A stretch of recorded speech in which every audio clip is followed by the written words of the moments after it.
covering the world of professional wrestling. This is the Signature Spot with Chris Toplack. 3, 2, 1.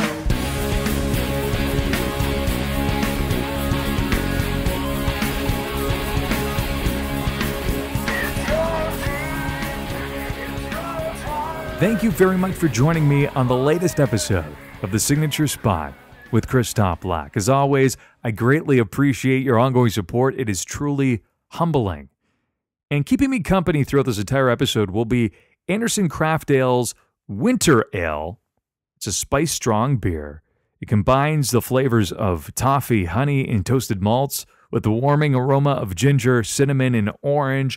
It is delicious and perfect on a freezing cold day in the Great White North. What else is new? If you want to listen to new episodes of the podcast, they are available every single Thursday. You can subscribe on YouTube. That is youtube.com/The Signature Spot. You can also subscribe and listen all over a ton of different platforms, including iTunes, Spotify, Stitcher, iHeartRadio, Google Play Music, Spreaker, and podcast apps such as Overcast, which I'm a huge fan of. I'm also part of the Roar Network on thegorillaposition.com. You can also listen on thesignaturespot.com. So readily available all over the place. You have no excuse to miss new episodes. You can also be part of the conversation. You can like The Signature Spot on Facebook, follow me on Twitter at Chris Toplack, and also follow The Signature Spot on Instagram. Becky Lynch, Renee Young, and Seth Rollins, they attended UFC 235 last weekend in Las Vegas. Jon Jones emerged victorious, retaining his light heavyweight championship. Lynch took the opportunity to continue to poke fun at Ronda Rousey. Basically, it was saying, like, I own Ronnie, or something along those lines. Go look at the photo on her Twitter account. It's amazing. And then following UFC 235, Dana White was asked about the current status of Brock Lesnar during the post-fight conference, and he actually revealed that if and when Daniel Cormier is fully healed from his injuries, it looks like that battle, that scrap between him and Brock Lesnar will be the next logical choice. Just wanted to take a moment to remember the late great King Kong Bundy. He passed away at age 62. Bundy was best well known for his stints in WCCW, AWA, NWA, and of course the WWF, and he headlined WrestleMania 2. It was the peak of his popularity alongside Hulk Hogan at 28 years old, which at the time was a pretty rare accomplishment. Most of the big stars in the industry were in their 30s or 40s, and he also transcended professional wrestling with a few notable appearances on Married with Children, which were very funny, and also a role in the movie Moving, which I believe also starred Richard Pryor. So it's funny, many tend to think he was around much longer than he actually was. Now, given the fact, yes, he has a lot of name recognition and notoriety, King Kong Bundy's runs in the WWF were not extremely long, mid-80s to maybe about the late 80s, and then he came back to rejoin the $1 Million Corporation in about 1995. After that, he was mostly wrestling on the independent circuit and making appearances at different wrestling conventions. So in his honor, I'm hoping the wrestlers should demand a 5 count when pinning their opponent. I found out that was actually Jim Ross's idea in Mid-South to make him an absolute monster. On the program today, Ronda Rousey's heel turn, Tommaso Ciampa unfortunately injured. There's never a good time for that. WrestleMania 36 details and a full preview of WWE Fastlane. Your weekly recap. Monday Night Raw opened with Roman Reigns receiving a very positive reception from the Philadelphia faithful. Keep in mind, this was the same city that rejected him at multiple Royal Rumbles, so it's quite the turnaround. And Roman Reigns eventually asked for Seth Rollins to come out. He stated that Seth watched over the kingdom of Raw while he was out of action, and he's fully confident that the Kingslayer will become the Beast Slayer come WrestleMania. Now, with Roman being out, he looked at the landscape from a very different perspective, and he pleaded with Seth to reunite the Shield one final time.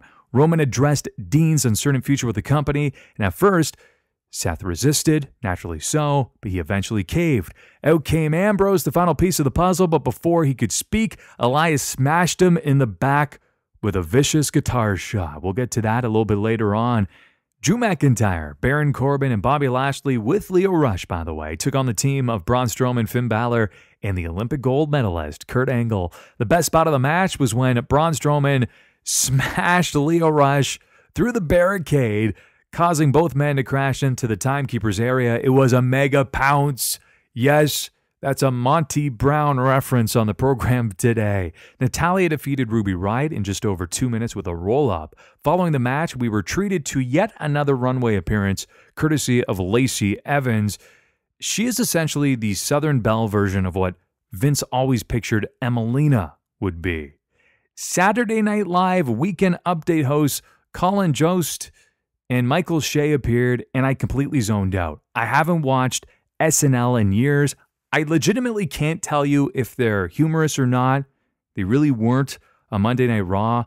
I do recall Stephanie mentioning they will be the special correspondents at WrestleMania. Yes, oh joy. Batista's promo on his cell phone was extremely convincing. You can actually check it out on Instagram. Reminiscent of the great Jake Roberts because he never raised his voice. A very simple yet highly effective strategy that leads you to pay attention to every single word. Triple H took to the center of the ring and discussed how last week he was there for Richard Flair, the man, and not Ric Flair, the wrestler. He even mentioned Ric's son passing away and Ric's health issues from last year. He was quite emotional, and Triple H tore down Batista as a coward. You want my attention, Dave? You've got it. Easily one of the best promos of Triple H's entire career, and that's quite a deep body of work, very believable and packed with genuine emotion.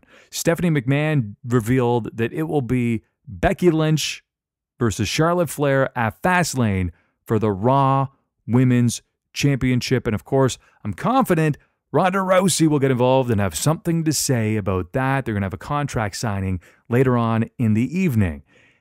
From Heavy Machinery, it was Otis and Tucker. They pinned Curtis Axel and Bo Dallas, Hawkins and Ryder, and also the Ascension, Connor and Victor in a gauntlet match. It was all right. We got to see the Caterpillar, I believe they call it now, as Otis and Tucker got their arms raised. Then we had Dean Ambrose versus Elias. It was a competitive match that saw Elias get his arm raised after hitting Drift Away. Seth and Roman showed up in an effort to get the band back together. Dean reluctantly left the ring. He hopped over the barricade, went up to leave, but he returned to fight alongside his brothers once Corbin, Lashley, and McIntyre got involved. Ambrose paced around the ring. Seth and Roman extended their fists. Ambrose extended his. And you must fully admit, it's always exciting when the band gets back together, even if it's their 5th farewell tour. Believe in the Shield. Following interference from Nia Jax, Tamina hit Sasha Banks square in the jaw with a well-placed super kick to win the match, trading victories back and forth, and they will be facing each other this coming Sunday at Fastlane. The Revival, Scott Dawson and Dash Wilder faced Aleister Black and Ricochet for the Raw Tag Team Championships. The match was prematurely cut short after Gable and Rude jumped the Revival, leading to a DQ finish. Stephanie McMahon brought out Becky Lynch and Charlotte to formalize their match at Fastlane. Ronda Rousey marched out to interrupt the contract signing. She was angry, and she demanded her championship back. Ronda's negotiating tactics need a little finessing. No, I didn't vacate my title by placing it in the middle of the ring and proceeding to walk away. I want you to politely reconsider and add Becky Lynch to the match. It just doesn't make sense. It's like me going to a pawn shop saying, yeah, you know what? I'm going to sell this watch. I don't need it anymore. Coming back and saying, I want the watch back. I didn't sell it to you. What are you talking about? You're crazy. The title was awarded back to Ronda, and now the match at Fastlane will actually contain the following stipulation. If Becky defeats Charlotte, Becky is added to the Raw Women's Championship match at WrestleMania. And of course, if she loses, well, simply put, she just won't be added to it. She'll be off WrestleMania. Ronda proceeded to snap. She stated that Stephanie would never fire her. She draws too much money. And she draws way too much media attention. Ronda's natural progression to become a heel just transpired. She snapped and she claimed that she's sick of pretending and she will no longer be a dancing monkey.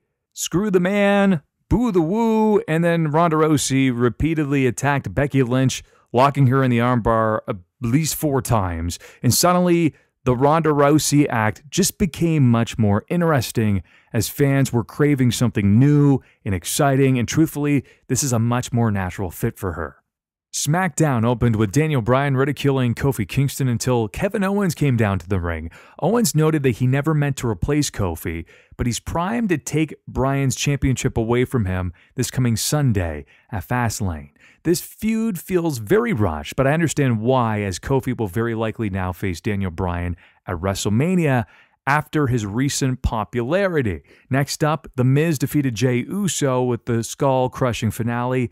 I honestly can't get into this feud at all. We know inevitably there will be a blow-up between The Miz and Shane McMahon this coming Sunday. It also happens to be The Miz's hometown of Cleveland, Ohio. R-Truth appeared to issue another United States Open challenge to impress his childhood hero, John Cena. Note, Truth is 5 years older than John Cena at 46 years old. Samoa Joe, Rey Mysterio, and Andrade all answered the call, which made this a fatal 4-way, much to the surprise of R-Truth once the bell rang. What did I get myself into? After hitting Rey with a flying senton, Samoa Joe hit Andrade with a Sambo suplex to become the new United States champion. Long overdue. This marks his first championship on the main roster. Ricochet and Aleister Black took on Sheamus and Cesaro, a very entertaining match, with Ricochet earning the victory for the team after landing a flawless 630 splash onto Cesaro. Shinsuke Nakamura and Rusev attacked Black and Ricochet. Matt Hardy and Jeff Hardy ran down to make this save. I'm sure we're going to get an 8-man tag match at some point. If you blinked, you very likely missed Mandy Rose versus Naomi because it only lasted 45 seconds. Rose's moment of glory, of course, did not last long as Asuka attacked both her and Sonya Deville on stage, landing vicious kicks. Backstage, AJ Styles put over Kofi Kingston and noted he's deserving of a WWE Championship shot and that he got robbed. Suddenly, out of nowhere, Randy Orton showed up, and rather than RKO him, he just wondered why AJ would chat about somebody else getting a championship shot and noted that he can see why it took him 15 years to get here. Burn. As I noted last week, I'm confident we will see this match at WrestleMania 35. Then Kevin Owens faced Rowan with Daniel Bryan on commentary for the match. It didn't last very long. It quickly ended in a DQ after Daniel Bryan got involved, and then Owens attacked him. Mustafa Ali made his return to even the odds as Rowan and Daniel Bryan retreated. And then, of course, Charlotte and Becky Lynch closed the show with an in-ring promo where Becky discussed her resilience. Charlotte attempted to take advantage of Becky's injured knee, but found herself locked in the disarmor for her troubles. A few notes on 205 Live. Akira Tozawa and Cedric Alexander were given an ample amount of time to tell a compelling story, and for my money, it was better than any match on Raw or SmackDown. Cedric Alexander, in my opinion, should be the guy to dethrone Buddy Murphy at WrestleMania. Also worth noting, Mike Bennett and Maria Kanellis, or better known as Mike Kanellis and Maria Kanellis, are undoubtedly one of the best acts on 205 Live, totally underutilized as well, so I'm hoping they do more with both of them. Over to NXT, the team of Ricochet and Aleister Black defeated Fabian Aichner and Marcel Barthel. It was a barn burner to kick off the Dusty Rhodes Tag Team Classic 2019, an excellent spotlight for Fabian and Marcel to showcase their talents. The Forgotten Sons defeated Oni Lorcan and Danny Burch, a very gritty performance from Oni, who suffered a back injury throughout. He sold it extremely well, just wasn't enough. The Forgotten Sons move along to round number 2. The Velveteen Dream came out to cut a promo as a reminder, but he was interrupted by the Ultimate Bro, Matt Riddle. Riddle just said, I want to get a closer look of the North American Championship. Dream reminded Riddle that I'm not your bro, and the spotlight belongs to me. Dream over. We are not worthy of this feud. I'm pretty confident we're going to see that at NXT TakeOver in just a matter of months. Actually, just about a month away. unbelievable. Mustache Mountain defeated the Street Profits in a very competitive match. Mustache Mountain has never had a bad match, at least that I've seen. And again, Ford is the breakout star of the two in the Street Profits. That frog splash, the amount of airtime he got on that was remarkable. Go back and watch it again. As Johnny Gargano and Tommaso Ciampa made their entrance, Ciampa paused and then called for the DIY Chrome Hearts theme song to play. It was a throwback. The crowd loved it. I loved it. They hit their running knee super kick combo, meet in the middle on O'Reilly, and Ciampa pinned him for the victory. A few notes. Easily the best match of the tournament so far, and O'Reilly really shined in this match. He's so underrated. In my opinion, the breakout star of the Undisputed Era. Easily the best episode of NXT in months, and that says a lot because the quality is constantly high. The tournament continues next week. The latest industry news and rumors. Very unfortunate news for the NXT champion, Tommaso Ciampa. He is set to undergo neck surgery. It was speculated by Wrestling Observer Radio, and then it was confirmed by the WWE on their website. So they are reporting that he is set for surgery as of today, and he's going to be out for quite some time. They did not actually extend how long it will be, but given the nature of the injury, it could be anywhere from 6 to 9 months. I've heard that 9 months is not uncommon for those performing at a high level, so it appears as though NXT is going to have to pivot very quickly and crown a new champion. Tampa Bay Times officially confirmed that WrestleMania 36 will be held at Raymond James Stadium in 2020. You can book your hotels now if you want to. I'm sure they're going to skyrocket within the near future.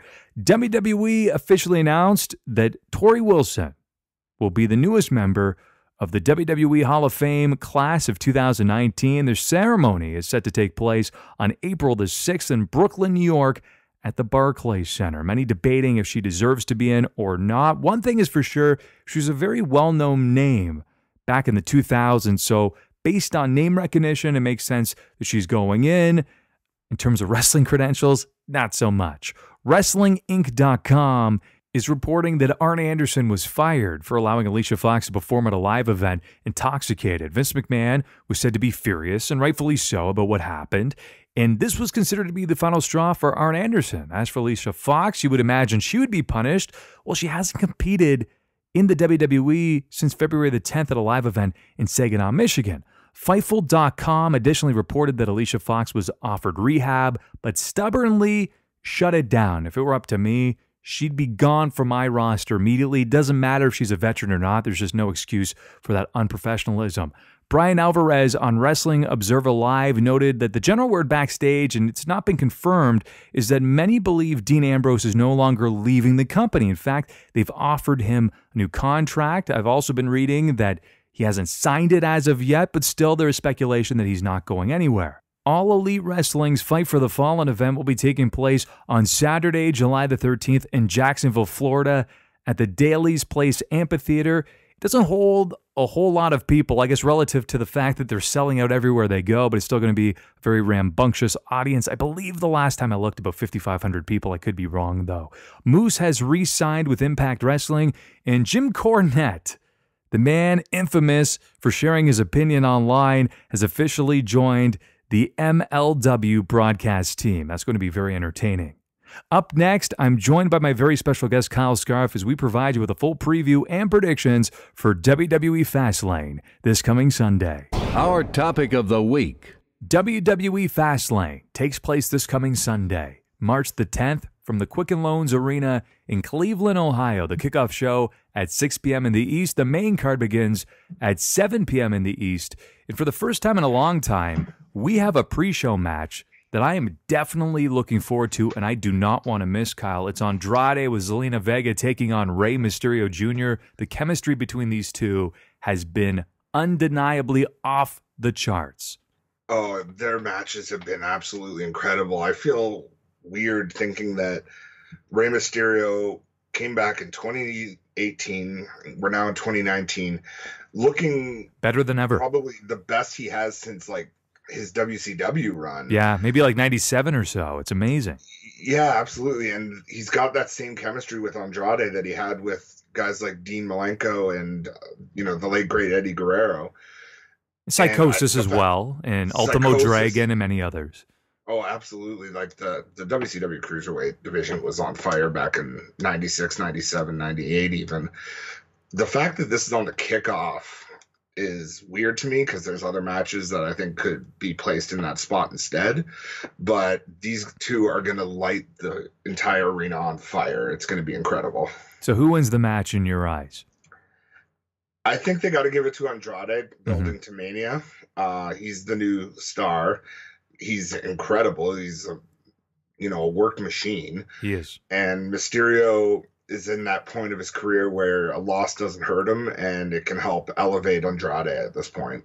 I agree. I have Andrade winning. I think Rey Mysterio definitely would be an advocate for Andrade getting the victory. For the Raw Tag Team Championship, it is the Revival taking on the team of Aleister Black and Ricochet versus Bobby Roode and Chad Gable. This is a triple threat match, and this really transpired after Tuesday. It was announced officially because back on Raw, Roode and Gable interfered and essentially cost Black and Ricochet their title opportunity with that DQ finish. It's a very interesting dynamic they have here, but I believe it's built for the Revival to basically retain. It has to be the Revival at this point if they don't want them to, head off to AEW. They win the titles, and then they've basically been jobbing out ever since. They're making Ricochet and Aleister Black look like the stars that they are. But Ricochet and Aleister Black will be better off moving on to their own singles careers, I think. Far better. The chemistry between them is there, but they're a makeshift team, and they just somewhat seem thrown together just because they were both called up at the same time. Exactly. And I also look at Bobby Roode and Chad Gable as like a makeshift team that, now that they've gotten worked together for so long and they have the same tights and actually look like a team. I wish we could give them a team name. Yeah. But they've been, LOA for so long on Raw since they lost the straps. It's got to be the Revival. I agree. It has to be the Revival in this case. They've looked very weakened as of late. I can't see either of those teams winning, especially heading into WrestleMania. But either way, it would be great to see the Tag Team Championships on Raw featured at WrestleMania. Whether it's on the pre-show or not, it'd be great to see it there, and hopefully we will see that match. Absolutely. I'd love to see a good, solid match from the Revival. We know they can go from their matches in NXT, and they've been watered down on Raw, but I think if they get the right push behind them, they can show really what they're made of. Time for them to rise above the creative. For the SmackDown Women's Championship, it is the champion Asuka defending against Mandy Rose. Now, most recently, Rose does hold a pinfall victory over Asuka on SmackDown. Now, we almost didn't get here. In a frightening moment from Monday, this was on a house show, Rose reportedly dropped Asuka on her neck. This led many to believe that she was actually injured, perhaps even suffered a concussion. If that was the case, we would have never got into this match. But thankfully, Asuka was fine, and she's cleared to compete. She even appeared on SmackDown to attack Sonya Deville and Mandy Rose. Yeah, absolutely. Asuka needs to win this. I'm glad she's not injured. She's one of the best talents they have on any roster. I hope, male or female. Absolutely. And I really hope they kind of realize what they have with her. If she can drag a great match out of Mandy Rose, I think that'll, endear her to the management in the back. And hopefully we'll get a good, solid spot on the WrestleMania card for Asuka. I don't know who on SmackDown would be a great opponent for her at this point, but I'd still like to see the title. This title meant so much, and now it's kind of been lost in the shuffle. So I hope it comes back, much like the Raw Tag Team titles. Very much so. Now, Mandy Rose is no slouch, certainly not an in-ring general, so she will rely on Asuka to obviously carry the match. I'm sure she will hold her own. It appears as though all paths lead to Lacey Evans, at least according to the rumors. I'm not sure how they're going to tie that in because there's really no reason for that match to exist because we haven't even seen Lacey Evans featured on Raw or SmackDown in an actual match other than just walking down the aisle reminding people that she exists. The best thing I've heard about her appearances is that she's basically looking for a place in the arena to fart without anyone noticing. So she comes down the aisle, lets one go, and then disappears. You know, I had this revelation when I saw her a couple of weeks ago that she's to Vince essentially what Emelina was supposed to be. Oh, 100%. And at this point, I'm wondering if Emelina will actually end up debuting before she does. Perhaps, but hopefully we will see her in the ring. I digress. We'll talk about that later on in a couple of weeks at WrestleMania. SmackDown Tag Team Championship is the Usos, representing the Uso Penitentiary, the champions defending against The Miz and Shane McMahon. The Miz and Shane received an automatic rematch after losing the championship gold at the Elimination Chamber just under a month ago. Now, Cleveland happens to be The Miz's hometown, so I fully expect something to transpire between him and Shane. It seems like the writing's on the wall here. Yeah, absolutely. It's just a matter of which one's going to go into Mania as the heel. Most likely The Miz, because he's such a great heel, but he's really been showing how great he is as a face. Well, he's a good actor. So, absolutely. And it'd be interesting to see the dynamic be The Miz as the face facing the heel Shane McMahon. He can kind of more side with Vince as the heel authority figure, while Triple H and Stephanie are more along the lines of the middle ground or the face. Yeah. But I definitely see the Usos retaining here and hopefully getting a match on Mania that's not on the pre-show, maybe against the Bar, or even, some kind of four-way, throw in a couple other teams like Heavy Machinery. I think it's going to be the Hardys, actually. I think it's going to be the Hardys versus the Usos. You know what? They could tear the house down with them if they were given the right amount of time. Absolutely. So in this case, Kyle, get an envelope, put the money in, seal it, and take it to the bank because it's going to be the Usos retaining their SmackDown Tag Team Championships. 150%. For the Women's Tag Team Championship, you have the Boss and Hug Connection making up of Sasha Banks and Bayley taking on Nia Jackson, Tamina. I'm not even sure they actually have a name for their team. Bayley holds a win over Nia Jax, most recently on Raw. Tamina emerged the victor over Sasha Banks, and that was really just trading back and forth these victories, and then this match was announced. So oddly enough, Sasha Banks has never successfully defended a championship on the main roster. I can't believe when I read that statistic that this was actually true, but it is. That's horrifying to me, given the run she had as women's champion down in NXT.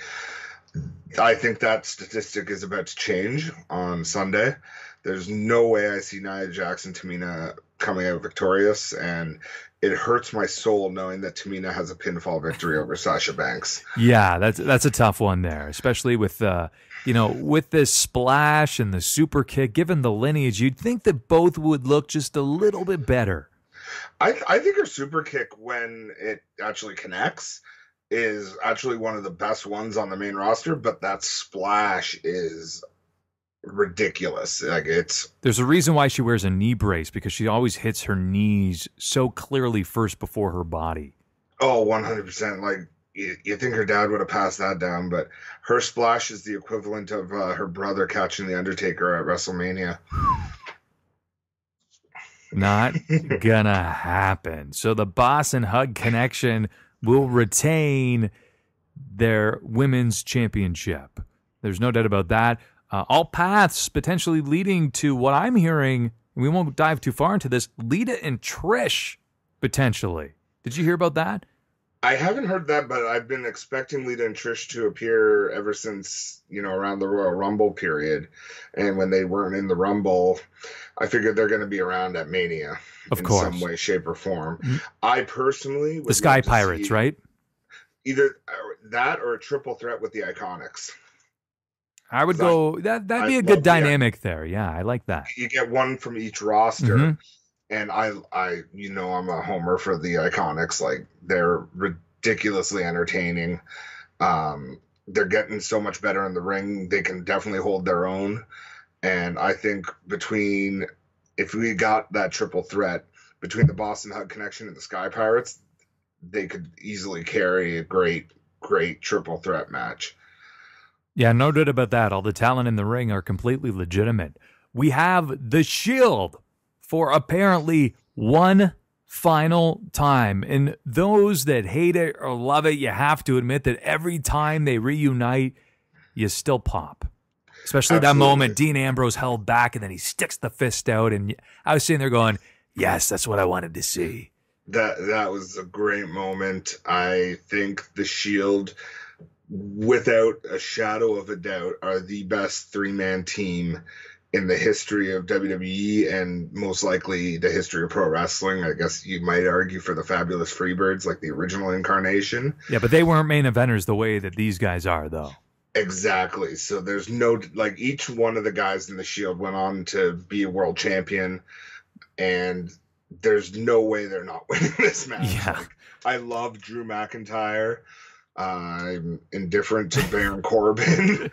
And Lashley is great just because I like Leo Rush, Sure. shouting. Sure. Lashley's legit in the ring. Like, he can be good and just so bland. It feels like it's my cooking, right? It's just so bland. To see him and Lesnar in a brutal, no holds barred style match, but that's never going to happen at this point. Yeah, just don't give them microphones, and I'm fine with that. Oh God, man, he's so horrible on the mic. It's poor Bobby. A rush, but again, I think we talked about this last time. The run he had in TNA, he actually was pretty damn good, and even on the mic, he got a lot more comfortable. But what they've done with him, I just don't know anymore. Yeah. A very respectable run in TNA, absolutely. But since he's come to the main roster, he's really just a body that lacks substance more than anything else. Like, I look at him and I think, the best description. You look like $1 million, but there's just nothing to you. It's like you created a player in WWE 2K19 and they look great and they still lose the matches, or you just go, I can't really get into it. I just don't care. Yeah. Is really what it comes down to. Meanwhile, the Shield there, if it's the last time, it probably won't be in all reality, but we'll go with that. Rollins is on the run of his life. Ambrose might have something to prove just to show that, hope so. Maybe they really should put in a little more effort into keeping him around.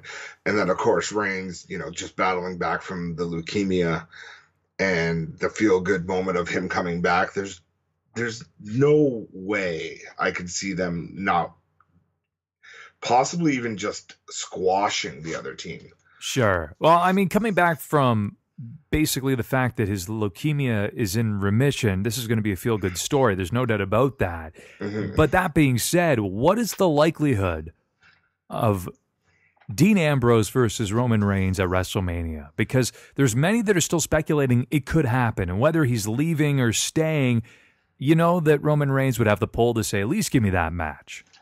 Absolutely. And I think that would be something that Ambrose would actually show up and really go balls to the wall again, just to show that he wants to put his brother over. Yeah.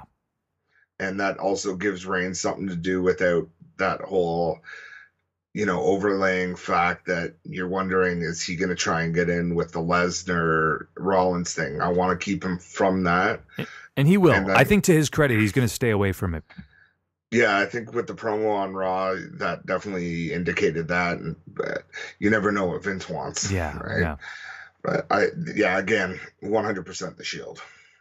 I agree. Feel good moment. It's going to be the Shield defeating the team of McIntyre, Corbin, and Bobby Lashley. Corbin will serve them breadsticks at Olive Garden following their loss to try and make up for that, of course, the tough times there. For the WWE Championship, it's Daniel Bryan, the Planet's champion, Captain Planet, taking on the returning Kevin Owens.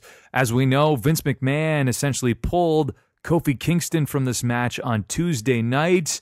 Fans were raining down with boos, and of course, Kevin Owens is now the replacement. And it's funny because he returns as a babyface, and I'll be honest, a pretty convincing one too.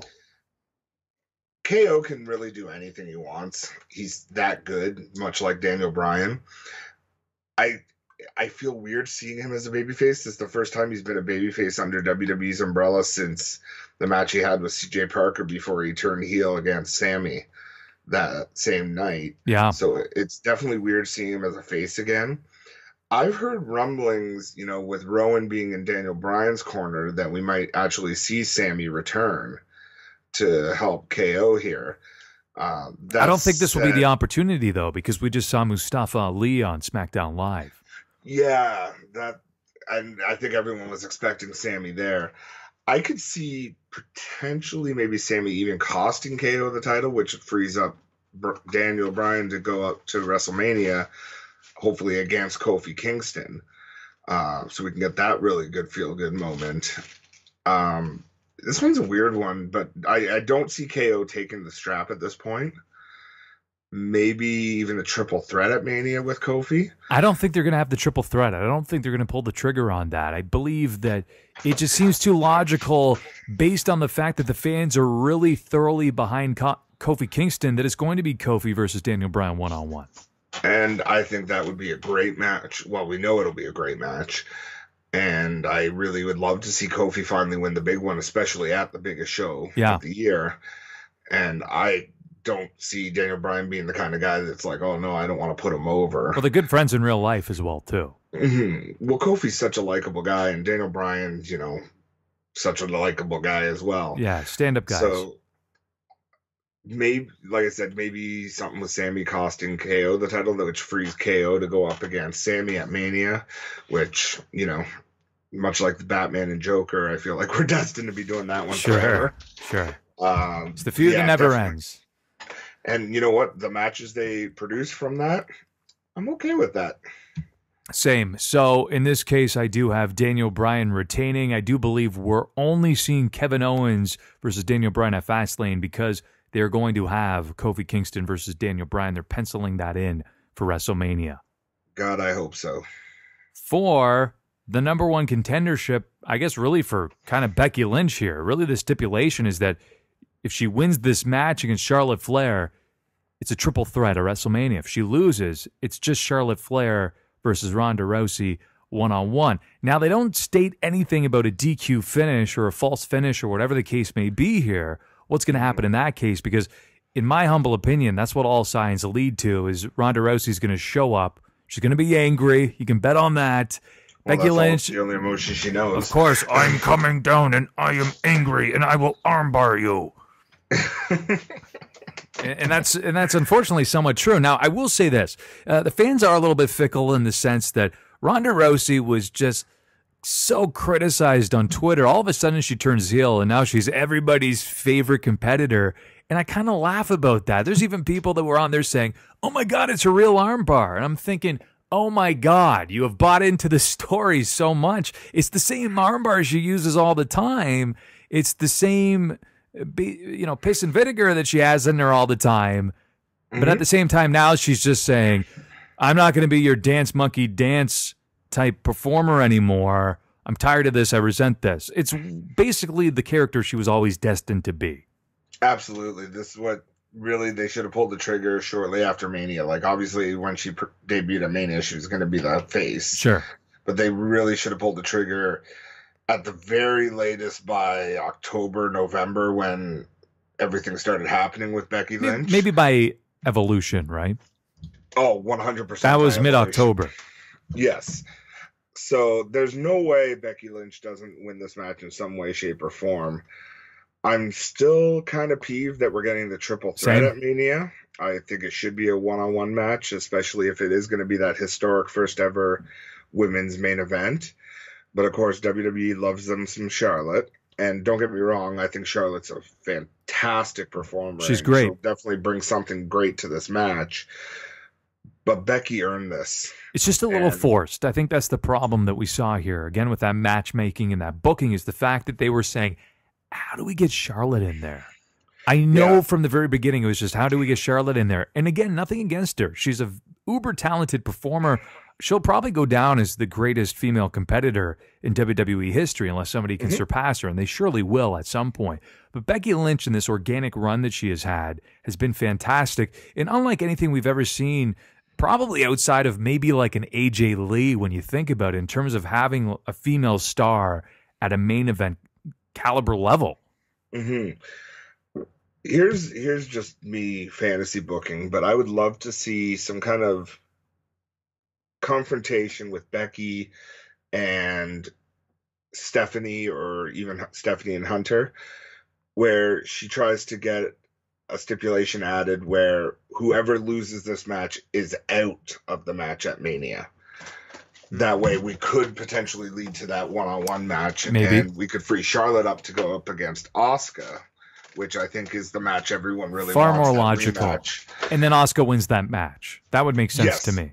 Gets her win back, and then that can set off, Charlotte more on her heel run going forward. So, but I don't think that's going to happen. But there's no way Becky Lynch does not win this match. Agreed. It's either going to be Becky Lynch getting her arm raised, or it will be some kind of fluky DQ finish with angry Ronda Rousey showing up, putting the boots to both of them, and then on Raw they will announce, hey, you know what, we'll just have all three. And that match was meaningless. And I think it's hilarious that the Raw program that's like their main event program features 2 SmackDown talents. It was actually odd to see them both on SmackDown until you vividly remember, oh yeah, that's right, they are SmackDown competitors.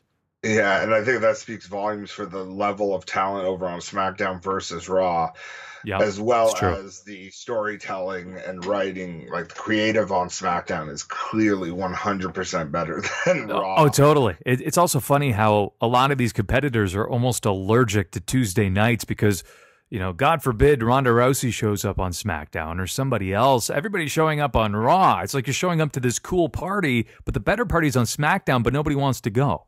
Yeah, they're not afraid. It just shows 100% how Vince views Raw as the A show and SmackDown as the B show. Now, that might change once they hit Fox later this year, and I'd love to see that because, again, I think SmackDown is the superior brand if you don't include NXT, which is obviously one leaps and bounds better than anything else WWE's been doing. And you could even throw NXT UK in there. I haven't really followed too much of that, and kind of fallen behind on 205 Live. 205 Live was a great episode this past week. We won't dive off too quickly here, but I mean, there's a lot of brands doing well in the WWE, SmackDown being one of them.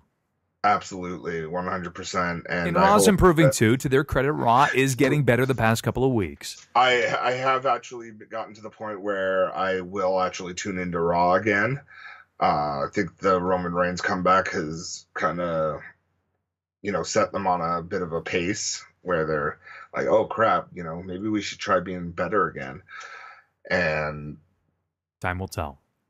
Yeah, absolutely. So can they sustain it is the biggest question I always ask. And the only way we're going to find out is if we keep tuning in for the next couple of months, especially after WrestleMania when the momentum starts to subside, to see, can they keep it going?